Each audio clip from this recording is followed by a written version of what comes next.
अजितदादांच्या अकाली निधनानंतर बारामतीच्या रिक्त झालेल्या जागेवर जी पोटनिवडणूक होते त्या पोटनिवडणुकीमध्ये काँग्रेसनं आपला उमेदवार जाहीर करणं हा बारामतीकर पवारांचा नैतिक पराभव आहे का?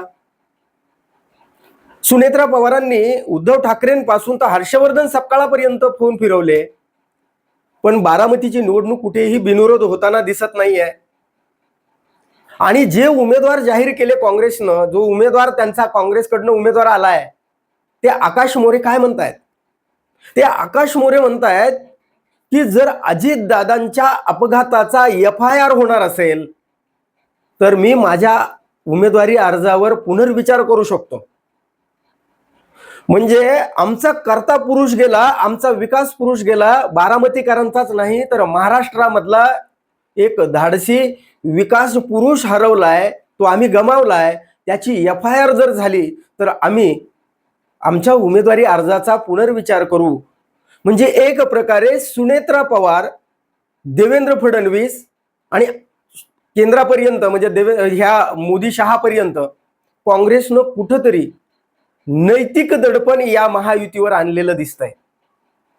म्हणजे जर खरोखर FIR जर दाखल होत नसेल, म्हणजे अजितदादा सारख्या व्यक्तीचा जर FIR जर दाखल होत नसेल तर मग सर्वसामान्यांची या महाराष्ट्रामध्ये काय अवस्था असेल, हा जो संदेश काँग्रेस देऊ पाहत आहे, यावर सुनेत्रा पवार, देवेंद्र फडणवीस खरोखर प्रत्युत्तर देतील FIR देऊन करून. त्यांनी यावर FIR करावा आणि या काँग्रेसची बोलती अक्षरशः बंद करायला पाहिजे त्यांनी. पण ते करत नाहीयेत. ते हर्षवर्धन सपकाळांना उमेदवारी अर्ज म्हणजे आमच्या विरोधामध्ये उमेदवार देऊ नका म्हणून विनंती करतायत. देवेंद्र फडणवीस तशी विनंती करतायत.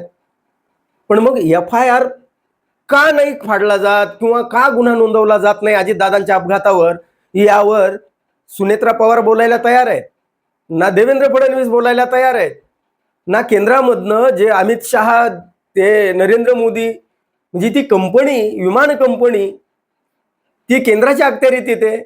म्हणून जर त्यांनी जर खरंच राज्याला आदेश दिला तर एका मिनिटामध्ये गुन्हा दाखल होऊ शकतो. आणि असं पूर्वी घडलं नाही असं नाही, गुन्हे दाखल झाले आहेत.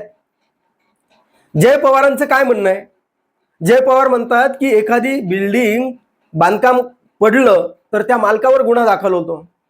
एखाद्या हॉटेलला आग लागली तर त्या हॉटेल मालकाला अटक होते. मग VSR कंपनीमध्ये जो झोपलेल्या अवस्थेमध्ये मी त्या रोहित सिंगचा जो फोटो टाकला, जो व्हिडिओ टाकला, त्यावर कारवाई का होत नाही? म्हणजे त्यांना अटक का होत नाही हा प्रश्न कुणी विचारलाय? जय पवार यांनी विचारलेला आहे. जे अजितदादांचे धाकटे चिरंजीव आहेत ते म्हणतायत की कुठंतरी त्यांना शंका आहे त्यांच्या मनामध्ये. आणि जे माझे मुद्दे आहेत ते रोहित दादांनी त्यांच्या पत्रकार परिषदेमध्ये, त्यांनी आतापर्यंत जे काही पत्रकार परिषदा घेतल्या त्यांनी माझे सगळे मुद्दे कंप्लीट केलेले आहेत. त्यामुळं मला वेगळी पत्रकार परिषद घ्यावीशी वाटली नाही. कारण ज्या वेळेस रिपोर्ट फायनल येईल, फायनल तपास येईल, त्यावेळेस मी बोलेल. आता बोलण्यामध्ये काही अर्थ राहणार नाही. म्हणजे पण कंपनीच्या मालकावर गुन्हा का दाखल झाला नाही हा प्रश्न विचारलाय या जय पवारांनी. म्हणजे रोहित पवार गेले म्हणजे 2 महिन्यापासून जवळजवळ ते झगडत आहेत FIR फाडण्यासाठी. आणि देवेंद्र फडणवीस म्हणतायत की कर्नाटकमध्ये रोहित पवारांनी जो FIR फाडला किंवा जो गुन्हा नोंदवला ते म्हणजे महाराष्ट्राची मान खाली घालणारा होता. म्हणजे नेमकी मान खाली कोणाची जाते आहे? नेमका हा पराभव कोणाचा होतोय? रोहित पवारांनी महाराष्ट्राची मान खाली घातली आहे का? का देवेंद्र फडणवीस महायुतीचं सरकार हे महाराष्ट्राची मान अगदी शर्मेनं खाली जावी असं वर्तन करत आहे? नेमका अजितदादांच्या अपघाताचा गुन्हा दाखल का होत नाही? याला देवेंद्र फडणवीसांचा विरोध आहे, याला केंद्राच्या यंत्रणेचा विरोध आहे किंवा केंद्राचा सरकारचा विरोध आहे? म्हणजे नेमका गुन्हा का दाखल होत नाही असा जर प्रश्न काँग्रेस विचारत असेल आणि स्वतःचा उमेदवारी म्हणजे उमेदवार देत असेल बारामतीमध्ये, तर यावर या सुनेत्रा पवार अथवा देवेंद्र फडणवीस हे उत्तर देतील का? आणि ती FIR नोंद करून या काँग्रेसचं जे काही तोंड उघडलंय ते बंद करतील का? म्हणजे जर गुन्हा नोंदवला तर एवढं काय आकाश कोसळणार आहे यांच्यावरती, कळायला मार्ग नाही. म्हणजे ही फक्त सत्तेची झूल पांघरण्याकरता, म्हणजे बघा, जर एक उपमुख्यमंत्री सुनेत्रा पवार आणि त्यांनी जर आग्रह धरला तर FIR फाटायला हरकत नाही. तर मग सुनेत्रा पवारांची अशी नेमकी काय अडचण आहे की त्या FIR फाडलीच पाहिजे आपण, असं ते देवेंद्र फडणवीसांकडे, ते गृहमंत्र्याकडे आग्रह का धरत नाहीयेत? म्हणजे मुलगा म्हणतोय, तो पुतण्या म्हणतोय, सगळ्यांची मागणी आहे, तर मग सुनेत्रा पवार एवढ्या शांत कशा असू शकतात? आणि त्या निवडणुकीमध्ये जसा पाठिंबा मागतायत तसं त्यांनी देवेंद्र फडणवीसांकडे जर शब्द टाकला की FIR फाटली पाहिजे, तर FIR फाटू शकेल का? का नाही फाटणार आहे? म्हणजे याचा अर्थ काय होतो? याचा अर्थ सरळ असा होतो की बारामतीकर पवारांचा हा नैतिक पराभव ठरतोय. निवडणुकीमध्ये निकाल काय येईल, मतदार कोणाला कौल देतील, हा भाग वेगळा.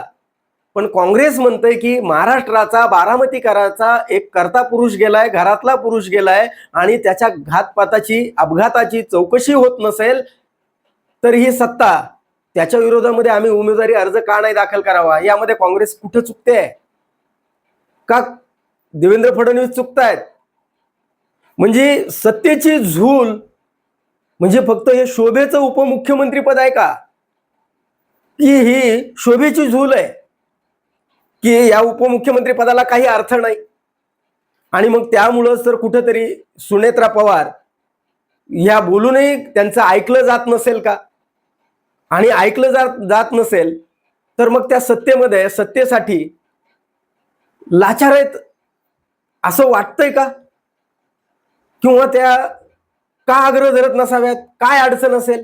का त्यांच्यावर पार्थ पवारांचं जे पुण्याचं प्रकरण आहे, महारवतनाच्या जमिनीचं, त्याचा धाक घातला नाही का? असं काही असेल का?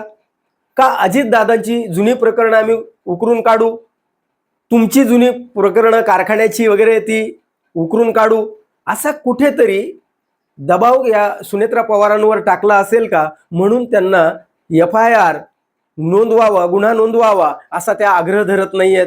आणि म्हणून तर त्या आपले जे भावना आहेत, म्हणजे जय पवारांची भावना, पार्थ पवारांची भावना, सुनेत्रा पवारांची भावना एकमेव रोहित पवार व्यक्त करताना दिसत आहेत का?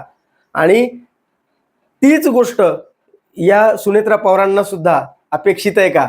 आणि काँग्रेस म्हणत असेल तर गुन्हा नोंद होत नाही, तर हा बारामतीकर पवारांचा आणि बारामतीकरांचा सुद्धा नैतिक पराजय आहे का? याविषयी आपलं काय मत आहे कमेंट करून जरूर सांगा. आणि हा व्हिडिओ जर आवडला तर लाईक आणि शेअर करायला विसरू नका. धन्यवाद. जय महाराष्ट्र.